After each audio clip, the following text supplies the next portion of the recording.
বিএনপির নামটা উচ্চারণ করা নাই, তারা লিখেছে জামাত জড়িত। এই প্রশ্নটা তাকে করা হয়েছিল যে আপনার বিএনপির নামটা কেন আসেনি, এটা কেমন সাংবাদিকতা। তিনি বলেছেন যে আসলে এটা তো নিউজ পেপার এই নিউজটা দিয়েছে, আমি এই ব্যাপারে মন্তব্য করতে পারছি না, এটা সংশ্লিষ্ট সাংবাদিক বলতে পারবে। তিনি টেকনিক্যালি কিন্তু গৌতম লাহারি কিন্তু এড়িয়ে গেলেন। শুধু আমার কাছে যেটা মনে হচ্ছে স্যাররা হয়তো আমার এই বক্তব্যটাকে আরেকটু এনরিচ করতে পারেন, অ্যানালাইসিস করতে পারেন। আমার থেকে মনে হচ্ছে টোটাল বিষয়টাকে একটা ন্যারেটিভ, একটা স্টেটমেন্ট, একটা গল্প আমাদের উপরে চাপিয়ে দেওয়ার আগ পর্যন্ত হাদির হত্যাকারী ওখানেই থাকবে। আসলে আমার কাছে মনে হচ্ছে ওসমান হাদির এটা তো বিচার শুধু আমাদের না, এটা আমার মনে হয় দেশের যারা সত্যিকারের পরিবর্তন চায়, এটা সবার মনের একটা আকাঙ্ক্ষা, যারা দেশের সত্যিকারের পরিবর্তন চায়। সুতরাং কিন্তু এখন হাদির এই হত্যাকারীদেরকে ভারতে আটক হয়েছে, ঠিক আছে, সবই ঠিক আছে, কিন্তু আমিও হাসিন স্যারের সাথে একটাই যে প্রশ্নটা আমিও রেজ করতে চাচ্ছিলাম, যে আমাদের তো বন্দি বিনিময় একটা চুক্তি আছে, সেই বন্দি বিনিময় চুক্তির মাধ্যমে অ্যাজ সুন অ্যাজ পসিবল হাদিকে বাংলাদেশের গভর্নমেন্ট বাংলাদেশে নিয়ে আসার কথা, অথবা যদি একান্ত যদি হয় ভেরি ইনিশিয়ালি একটা জয়েন্ট ইন্টারোগেশন সেল আমাদের দেশ থেকে একটা টিম যাবে, গিয়ে তারা জয়েন্ট ইন্টারোগেশন করবে এবং প্রাথমিক কিছু ইন্টারোগেশনের পরপর অ্যাজ সুন অ্যাজ পসিবল বন্দি বিনিময় চুক্তির মাধ্যমে হাদিকে আমাদের দেশে নিয়ে আসবে। এটাই আমাদের নর্মাল হওয়া উচিত। কিন্তু আমরা সেটা তো দেখছি না। 14 দিনের রিমান্ড শেষে তাকে আবার জেলে প্রেরণ করা হয়েছে এবং এখন তাদের ন্যাশনাল ইন্টেলিজেন্স, যে তাদের যে গোয়েন্দা সংস্থা আছে, তারা এই মামলাটাকে ডিল করবে কিংবা এই মামলার পরিচালনা করার দায়িত্ব তারা নিয়েছে। আমি গৌতম লাহিড়ীর একটা স্টেটমেন্ট থেকে আমি দেখেছি, ওনার একটা সাক্ষাৎকার থেকে। সুতরাং আমার কাছে মনে হচ্ছে যে হাদির ইনভেস্টিগেশনটাকে সম্পূর্ণভাবে, অর্থাৎ এটাকে তদন্তের কার্যক্রম কিংবা জিজ্ঞাসাবাদের পুরো প্রক্রিয়াটাকে ভারত যেভাবে ডিল করতেছে, আমার কেন যেন মনে হচ্ছে এখান থেকে তারা একটা ন্যারেটিভ আমরা পেয়ে যাব, যেই ন্যারেটিভটা এমন একটা বক্তব্য চলে আসবে এবং কারা এটার পেছনে দোষী আছে সেটা স্টেটমেন্ট তাদের কাছ থেকে আমরা পেয়ে যাব। সেটা কতটা সত্য কতটা মিথ্যা সেটা হয়তো পরে আলোচনার বিষয়, বাট আমাদেরকে অ্যাজ ইউজুয়াল সবসময়ের মতো একটা ন্যারেটিভ ধরিয়ে দেওয়া হবে এবং সেই ন্যারেটিভ অনুযায়ী কিন্তু আমাদের পরবর্তীতে আমাদের দেশের গভর্নমেন্ট সেই ন্যারেটিভ থেকে বের হয়ে সত্যিকারের বিচার বা সত্যিকারের খুনিকে বের করার জন্য কতটা মানে সেটাকে ভায়োলেট, আমি ভায়োলেট বলবো না, অর্থাৎ সত্যিকারের যে ইনসিডেন্টের যে ঘটনাটাকে সেটা কতটুকু বের করে নিয়ে আসতে পারবে সেটার ব্যাপারে আমি সন্দিহান। অর্থাৎ আপনার উপরে যখন একটা একটা তথ্য বা জিজ্ঞাসাবাদে প্রাপ্ত তথ্যকে চাপিয়ে দেওয়া হবে এবং অলরেডি আমরা শুনতে পাচ্ছি, যেমন গৌতম লাহিড়ীকে প্রশ্ন করা হয়েছিল, জিজ্ঞাসাবাদে বলা, তারা নাকি বলেছে যে বিএনপি এবং জামাত জড়িত, কিন্তু খুব টেকনিক্যালি ইন্ডিয়া টাইমস বিএনপির নামটা উচ্চারণ করা নাই, তারা লিখেছে জামাত জড়িত। এই প্রশ্নটা তাকে করা হয়েছিল যে আপনার বিএনপির নামটা কেন আসেনি, এটা কেমন সাংবাদিকতা। তিনি বলেছেন যে আসলে এটা তো নিউজ পেপার এই নিউজটা দিয়েছে, আমি এই ব্যাপারে মন্তব্য করতে পারছি না, এটা সংশ্লিষ্ট সাংবাদিক বলতে পারবে। তিনি টেকনিক্যালি কিন্তু গৌতম লাহারি কিন্তু এড়িয়ে গেলেন। শুধু আমার কাছে যেটা মনে হচ্ছে স্যাররা হয়তো আমার এই বক্তব্যটাকে আরেকটু এনরিচ করতে পারেন, অ্যানালাইসিস করতে পারেন। আমার থেকে মনে হচ্ছে টোটাল বিষয়টাকে একটা ন্যারেটিভ, একটা স্টেটমেন্ট, একটা গল্প আমাদের উপরে চাপিয়ে দেওয়ার আগ পর্যন্ত হাদির হত্যাকারী ওখানেই থাকবে, সেখানেই চলবে। কিন্তু আমাদের দেশের সরকারের কিংবা আমাদের গোয়েন্দা সংস্থা আইন শৃঙ্খলা বাহিনীগুলোর নীরবতা কিংবা সরকারের নীরবতাটাকে আমি অনেক বেশি আমাদের এন্ডের ব্যর্থতা বলে আমি মনে করি। স্যার, আপনারা যদি এই ব্যাপারে আর একটু যদি এনরিচ করতে পারেন। মদুদ ভাই, আপনারা আমি একটা জিজ্ঞাসা করি আর কি, সেটাও দেখেন, এই যে হাসিনুর ভাই বলছে আনার হত্যা মামলা, আনারের হত্যাটা সংগঠিত হয়েছিল ভারতে, যেহেতু ভারতে মামলাটা হয়েছিল বলে তারা তদন্ত কর্মকর্তা নিয়োগ করতে পারছে। জি। আর হাদির মামলাটা হলো হত্যাকাণ্ডটা ঘটেছে ঢাকায়, আসামি ধরা পড়ছে হলো ভারতে।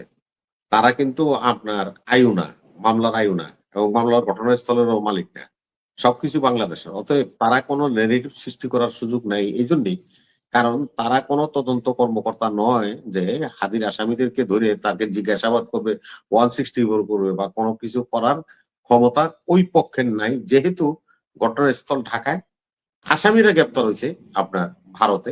আসামি গ্রেপ্তার হলে আমাদের যে কথা আপনি বলছেন বন্দি বিনিময় চুক্তি, এ কথাটা আমাদের পররাষ্ট্র প্রতিমন্ত্রী বলছে যে আমাদের সাথে তো ভারতের সাথে চুক্তি আছে, সে আলোকে আমরা ভারতকে অবহিত করেছি এবং অতি দ্রুতই আমরা এই আসামিদেরকে বাংলাদেশে আনতে পারবো। না, এটা উনি আমার সরকারের পক্ষ থেকে স্পষ্ট হিসেবে বলছে। উদ্দেশ্য হচ্ছে জিজ্ঞাসাবাদের প্রাপ্ত তথ্যের ভিত্তিতে অলরেডি ভারতীয় পত্রিকায় তারা কিন্তু কারা জড়িত, কে হত্যা করেছে এই ব্যাপারে কিন্তু একটা পক্ষপাত পুষ্ট একটা বক্তৃতা কিন্তু তারা ছেড়ে দিচ্ছে মার্কেটে। আমি সেটাকেই হয়তো বা কোনো ওর এটাতে কিছু হবে না, এটাতে মামলার কিছু হবে না, এটাতে মামলার মোটিভ মেরিটের কোনো ক্ষতি হবে না। আপনাকে কেন বলছি, দেখেন আপনার সাংবাদিকরা আইনত একটা রিমান্ডার আসামি যখন আদালতে উঠায়, আপনার এই সদ্য 24 ঘন্টা আগের একটা ঘটনা আমি বলি। আমাদের দেশের একজন আপনাদের কলিগ গ্রেপ্তার হয়েছেন, সিনিয়র কলিগ, উনি কিন্তু আদালতে উঠানো হয়েছে। আদালতে যাওয়ার সময় ময়লা পানি মারছে, ডিম মারছে, কোন সাংবাদিক কি যায় মাসুদুদ্দিনের কাছে কইতে পারছে আপনারা স্যার কি লিয়ে গ্রেপ্তার করছে? যাইতে পারে নাই। ভারত তো এটা একটা আপনি বুঝতে হবে যে একটা ভিন দেশের আসামি তাদেরকে রিমান্ডের জন্য আদালতে উঠানো হচ্ছে, সেখানে অতি উৎসাহী সাংবাদিকরা সেখানে যায় তাদেরকে স্পেস দিছে পুলিশ, ভারতের আদালত কর্তৃপক্ষ স্পেস দিছে বলেই তো আমার এখানে তো হাজার হাজার সাংবাদিক ছিল মাসুদ্দিনের যখন কোর্টে উঠেছে, একজনকেও স্পেস দেয় নাই আমার কোর্ট এবং আমার আইন শৃঙ্খলা বাহিনী, যার কারণে তারা কিন্তু কাছে যাইতে পারে নাই। বা পকেট মার, মানে পকেট মার্সের টাকা চুরি বা ঘড়ি চুরি, এগুলো আসলে খুব স্পষ্ট। অর্থাৎ আপনি গল্পটা শুনলেই বুঝতে পারবেন যে এই মামলার ধরনটা কি, কেন, কি জন্য। এগুলো কেমন যেন মনে হয় কি, যারা অন্যায় করেন তাদের জন্য যে দেশের সাধারণ জনগণ যখন বিচার চায়, দেশের জনগণের সাথে একটা মশকরা করা। যারা এই মামলাটা করেন কিংবা রাষ্ট্রপক্ষ যারা মামলাটা পরিচালনা করেন, এই মামলাটার যে গ্রাউন্ডগুলো তৈরি করেন কিংবা যে সংশ্লিষ্টতা তাদের দেখান, সেটা সিম্পলি একটা মকারি। এই মকারি যতদিন থাকবে আপনার এই ধরনের জামিন কিন্তু অবশ্যই চলে আসবে। এটা এটা জামিনটা একটা আইনি প্রক্রিয়া, কিন্তু আবার সাথে সাথে এই জিনিসটা কিন্তু মেনে নেওয়া যায় না।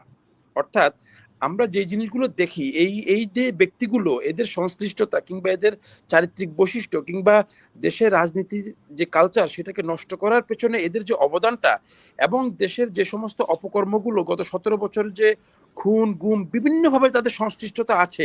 ইভেন শুধু এটা কেন, আপনি দুর্নীতি থেকে শুরু করে তাদের সংশ্লিষ্ট মন্ত্রণালয়ের কত দুর্নীতি আছে। আপনি আরো ভালো ভালো গ্রাউন্ডগুলো তৈরি করেন, ভালো ভালো গ্রাউন্ডগুলো ফাইন্ড আউট করেন, সঠিক এভিডেন্স তৈরি করেন, সাক্ষী তৈরি করেন, দেন তারপর আপনি মামলা দেন। অফকোর্স তখন কিন্তু জামিন প্রক্রিয়াটা হবে একরকম, আর ওই মুরগির গাড়িতে বোম মারছে কিংবা ঘড়ি চুরি করছে সেইটার মামলাটা হবে কিন্তু আরেক রকম।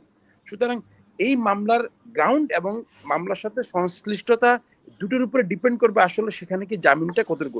এখন জামিনগুলো হচ্ছে এই বিচারপতি, বাংলাদেশের বিচার ব্যবস্থার যে অবনতি সেটার অন্যতম একজন, মানে যদি আলোচনার খাতিরে যদি টপ লিস্টেড করা হয়, বিচারপতি খায়রুল একদম টপে থাকবেন, টপের একজন থাকবেন।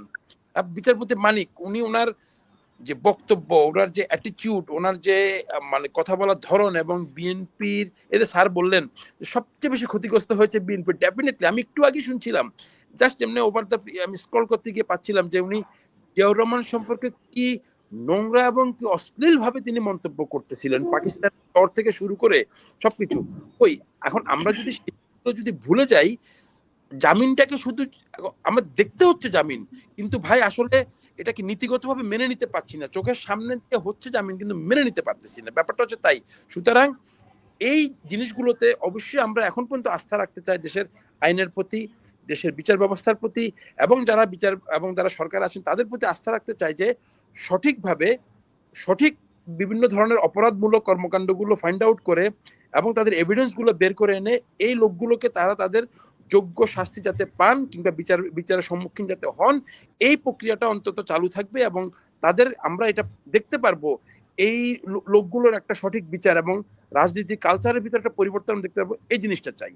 এখন আপনি দেখেন, আমি যদি বলি যে জনাব তারেক রহমানের আনিস আলমগীরকে ফোন করা এবং বিভিন্ন ধরনের, আমি জাস্ট একটু প্রাসঙ্গিক আমি যদি একটু পেছনে যাই, শপথ গ্রহণের ঠিক পরপরই কয়েক ঘন্টা যেতে না যেতেই সত্যিকার অর্থে আমরা এরকম একটা আকাঙ্ক্ষিত একটা, মানে এত স্যাক্রিফাইস, এত রক্ত, এত কিছু, এত ঘটনা প্রবাহ, তারপরে এত কিছুর পরে একটা সরকার যে আসলো জনগণ নির্বাচিত, ঠিক খুবই মানে কয়েক ঘন্টার মধ্যেই আমার মনে একদিনও যায় নাই বিএনপির জুলাই সনদের কি বাস্তবায়ন কিংবা জুলাই যোদ্ধা কিংবা জুলাই যে গণ অভ্যুত্থান সেইটার প্রতি তাদের যে একটা একটা অ্যাটিটিউড, এটা নিঃসন্দেহে আমাকে মর্মাহত করছে। আমি জানি না আমার সাথে অন্য স্যাররাও এগ্রি করবেন কিনা, এটা নিঃসন্দেহে মর্মাহত এই কারণেই আপনার ডিসএগ্রিমেন্ট থাকতে পারে, কিংবা এটাকে ইমপ্লিমেন্ট করার আপনার ভিন্ন পন্থা থাকতে পারে, সেটা আমি মেনে নিচ্ছি তর্কের খাতিরে। কিন্তু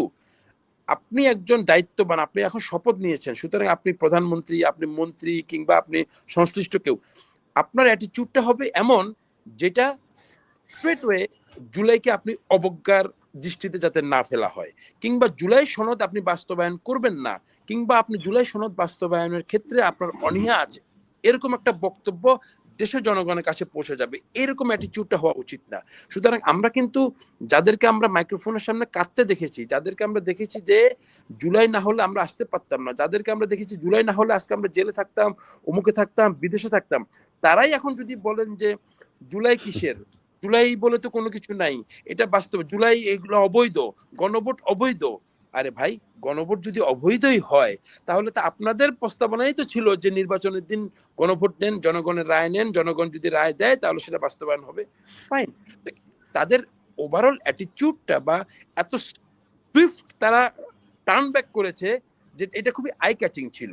আমার মনে হয় জুলাই সনদের বাস্তবায়ন কিংবা জুলাই যোদ্ধা কিংবা জুলাই গণ অভ্যুত্থানের প্রতি আমার মনে হয় বিএনপির আরো বেশি সুন্দরভাবে জিনিসটাকে ইমপ্লিমেন্ট করার জন্য জনগণকে বোঝানো উচিত যে আসলে তারা কি করতে চান, অর্থাৎ আমাদের কাছে, জনগণের কাছে একটা রং মেসেজ যাতে না যায়, অর্থাৎ সরকারের প্রতি যাতে একটা বিরূপ ধারণা তৈরি না হয়, আমার মনে হয় ঠিক সেভাবে যাওয়া উচিত। অর্থাৎ আমার ভিতরে এই ধারণাটা আসা উচিত না যে বিএনপি জুলাইকে ঘৃণা করে, বিএনপি জুলাইকে স্বীকার করে না, কিংবা তারা জুলাইকে বাস্তবায়ন করবে না, এরকম অ্যাটিটিউড যাতে আমার না হয়।